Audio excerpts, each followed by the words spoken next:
2 is a company, 3 is a crowd, but 10 can be an uprising. And then this 10 can become 100 and 1,000, when the sense of being wronged is felt truly and broadly.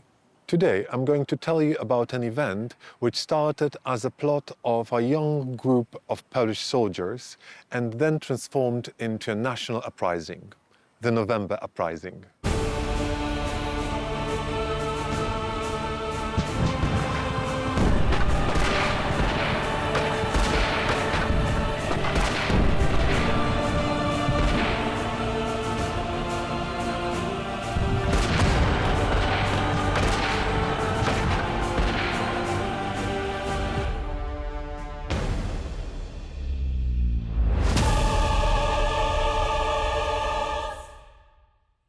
For residents of Warsaw or people visiting the capital of Poland, Łazienki Królewskie or the royal baths are simply a perfect place to visit with your friends and family, to appreciate beauty of nature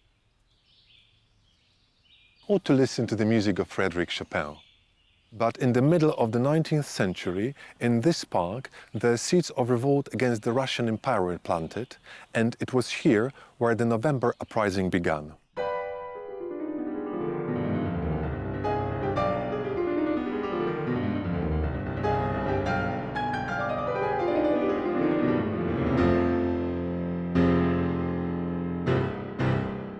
What were the main causes of the November Uprising?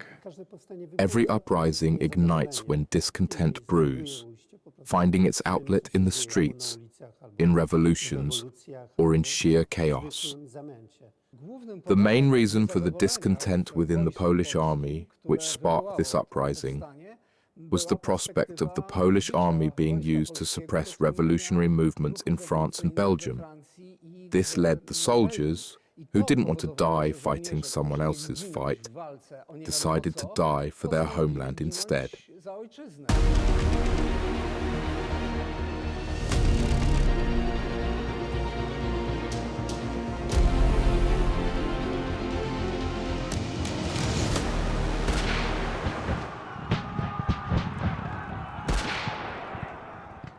It all began, one could say, with a mutiny here at the officer cadet school. It became a full-fledged uprising due to the overall conditions.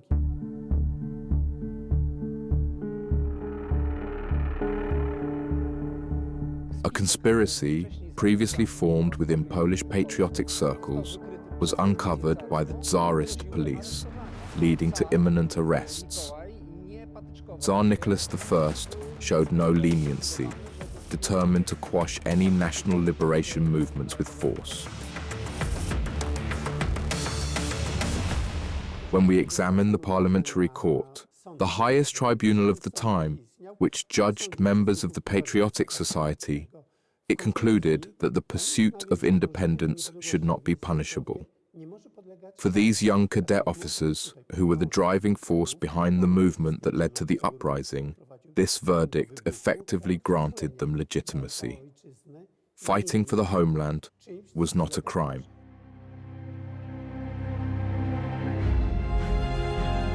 Here in Podchorążówka, 35 years after Poland disappeared from any map of Europe, on the 29th of November 1830, a group of young students from the School of Infantry Cadets in Warsaw, under the command of Lieutenant Piotr Wysocki, started the November Uprising against the Russian Empire.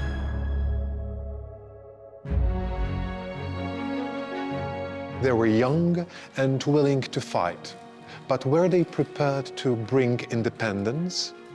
The uprising lasted for 11 months, but before it stopped, it spread across Poland, bringing hope for freedom of our country.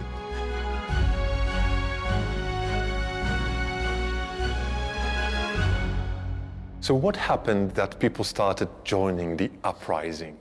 A snowball effect began. Something no one expected. The dissatisfaction that had been brewing here grew stronger.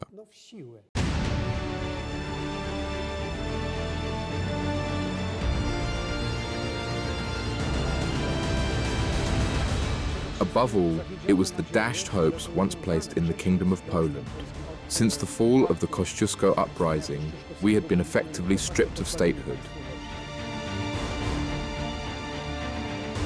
Our aspirations for independence remained unfulfilled. Meanwhile, Grand Duke Konstanty represented an authority that had promised to restore the Kingdom of Poland, at least in the form it had at the end of the 18th century.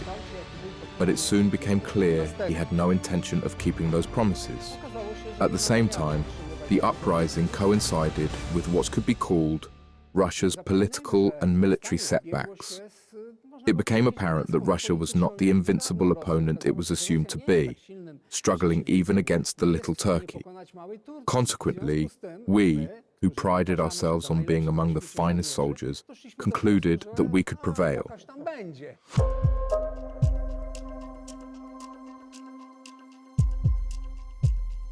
The Grand Duke Konstantin Pawlowicz lived in the Belvedere Palace. So the group of Polish soldiers from Podchorążówka had a plan to seize him, either to have a bargaining chip or simply to end his life, since he was their despised tyrant. But their plan went up in flames very quickly, as the Grand Duke had fled the building, leaving it totally empty. What was meant to be a glorious opening for the uprising turned out to be a bitter disappointment. When Tsar Nicholas I was dethroned, it became clear that the struggle was about sovereignty, not just a change in governance. This marked a shift in the conflict's nature. What began as an uprising against the existing authority transformed into a war between Poland and Russia.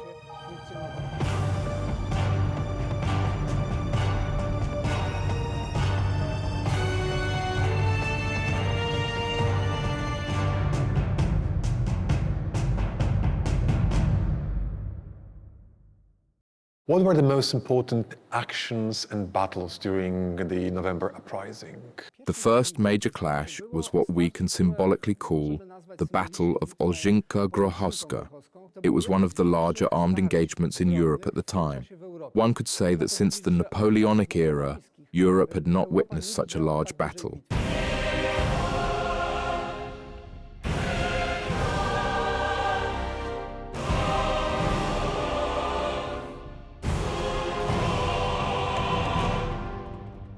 On both sides, there were tens of thousands of soldiers. The battle was very bloody, with losses reaching 10% of the troops in each army.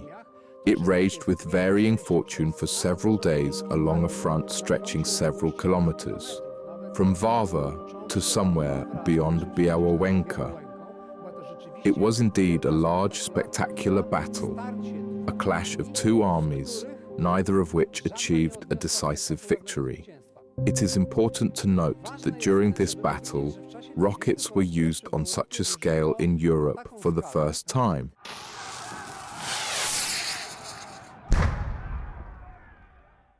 This was a secret Polish weapon, developed to a level that only the British could match. This equipment saved our troops at Olszynka Grochowska because, during a major Russian cavalry charge, they encountered the rocket units, which fired a volley, perhaps not highly effective, but completely surprising. This weapon caused panic among the Russian ranks and allowed a relatively orderly Polish withdrawal toward the bridge on the Vistula. Another very significant element was the offensive along the Brest Road, which formed the backbone of Polish defense in 1831. This included the engagements at Warsaw and Dęby Wielkie, where the Russian covering corps was struck by a Polish attack. Later, there was also the beautifully executed Battle of Igani.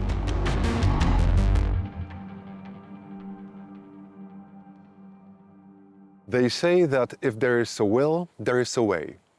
Example, the Battle of Olszynka Grochowska, often described as the Polish Thermopylae. During this combat, one of the largest and bloodiest in the November Uprising, Polish soldiers stopped the offensive power of their much larger enemy, thus proving that your attitude and aptitude can determine your attitude.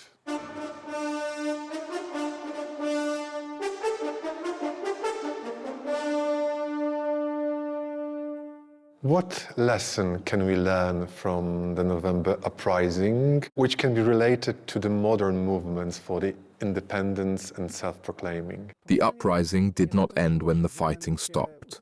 For many years and across generations, it lived on in the minds of the people. They carried its memory and passed down the stories.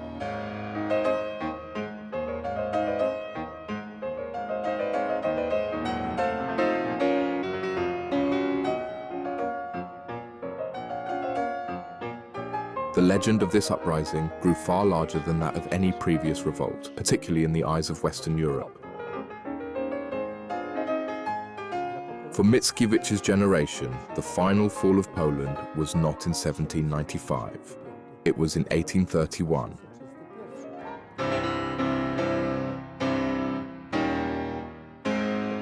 This generation, which went into exile, saw several thousand people abroad develop a model for the future Poland. 3 generations later, in 1918, only in this part of Central Europe, no social revolution occurred, thanks in part to the model developed by the Great Emigration. On the other hand, it is also a lesson from which no consequences were drawn, because all subsequent uprisings were organized in the same way. An uprising would break out, and only afterward would someone try to figure out how to lead it.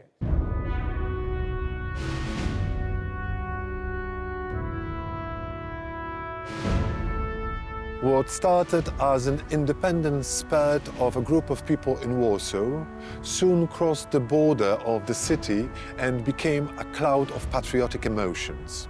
But during the Battle of Ostrołęka, which was fought on the 26th of May 1831, something collapsed. From then on, it was a downward spiral for the dream about the independent Poland.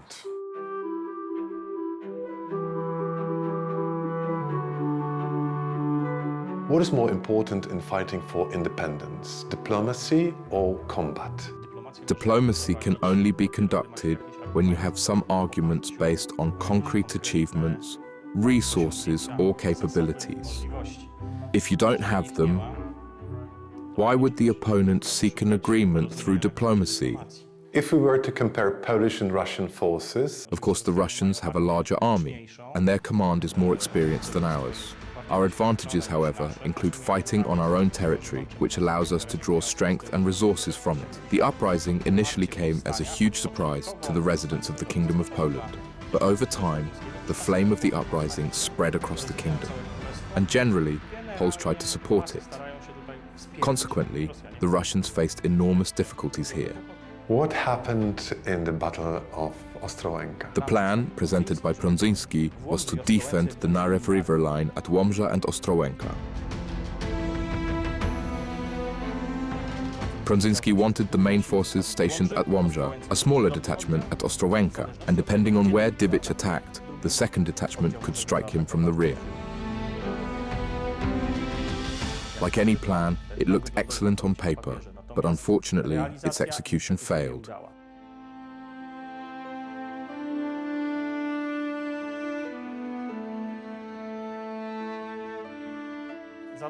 Attacked on May 26th, we initially retreated. Orders were to defend to the last soldier. They resisted as much as they could, holding out as long as possible.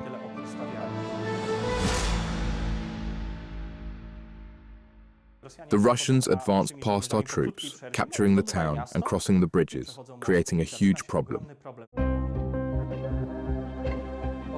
Overcome by battle frenzy, Skrzynecki threw in additional units to eliminate the Russian bridgehead.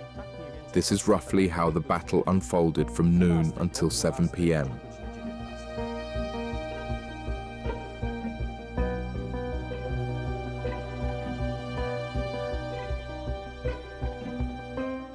Bem, Wysocki, Czartoryski, Chłopicki, Skrzynecki, different people and different ideas of Polish independence. Some of them lackluster. Some of them, like the charge of Józef Bem, growing to become important symbols. In reality, they might not have changed a lot, but they kept Poland alive until it was free again in 1918. Ben performed a very heroic act. That light cavalry artillery charge, even though tactically interesting, was also a cry of desperation, because we had very little left to fight with. The battle was lost by the Polish side. This was the prevailing belief on our side on May 26th. Another issue. In Łomża, as I mentioned, the 2nd Infantry Division under General Gilgud was stationed. What to do with it? We couldn't leave it to the mercy of the Russians, because they would destroy it. The idea arose to send Gilgud to Lithuania, which also gave Skrzynecki the appearance that some objective had been achieved. Meanwhile, our army was retreating. And what about the Russians? Dibich did not feel like a victor. He expected the battle to continue the next day and prepared for combat. When dawn broke on the battlefield, it turned out that the Polish army was already gone.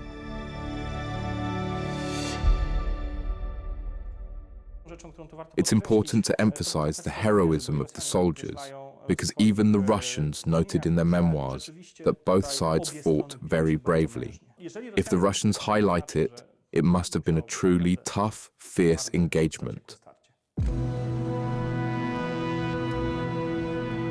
The ideal city, the Renaissance Pearl. These are names that Zamość, a city established by Jan Zamoyski in 1580, is usually remembered by.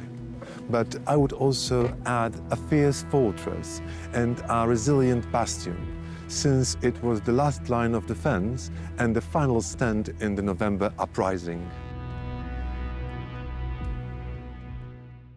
We associate Zamość with the family of Zamoyski, but in 1821 the family sold the city and it changed its purpose a bit. The city of Zamość becomes an extension of the fortress. After 1821, when the Zamoyski family sold the city, the military began to govern Zamość. The Zamość fortress was intended to be the most powerful fortress in the Kingdom of Poland.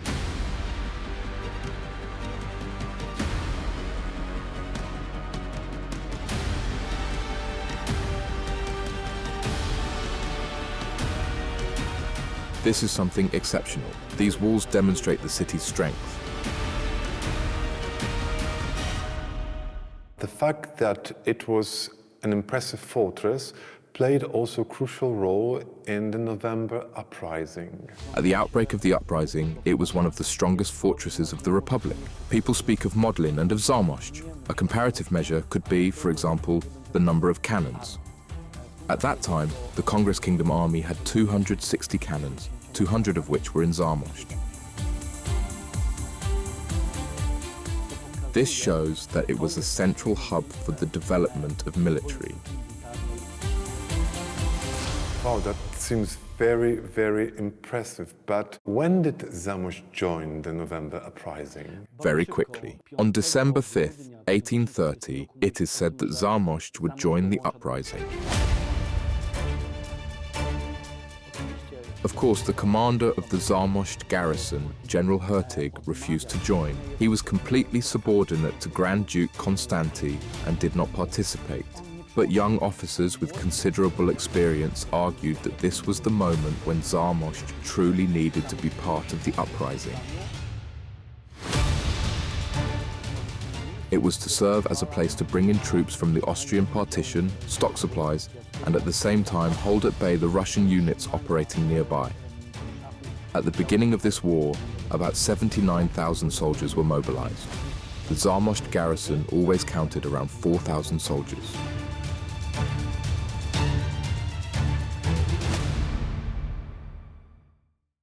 My grandfather would say that what is important is not the size of the dog in the fight, but the size of the fight in the dog. And Zamość proved that determination and courage, supported by the strength of this fortress, did allow Polish soldiers to fight and to persevere.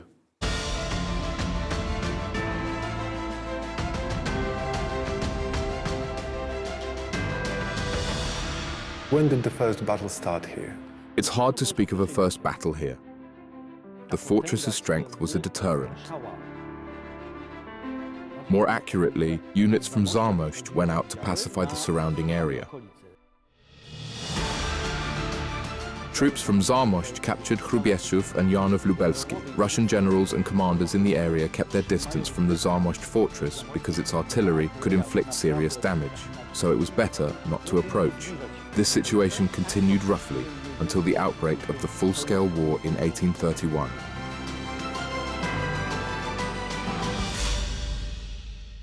How long did it take Zamość to keep on fighting? Zamość fought till the end. It was the last fortress of the November Uprising. It wasn't a simple matter of declaring the end. The Russians repeatedly reported that Warsaw had surrendered and that further defense was pointless. This was the moment when the defenders likely realized their situation was increasingly difficult and that it would be hard for the uprising to succeed. Zamość could resist, but what about the rest of the country?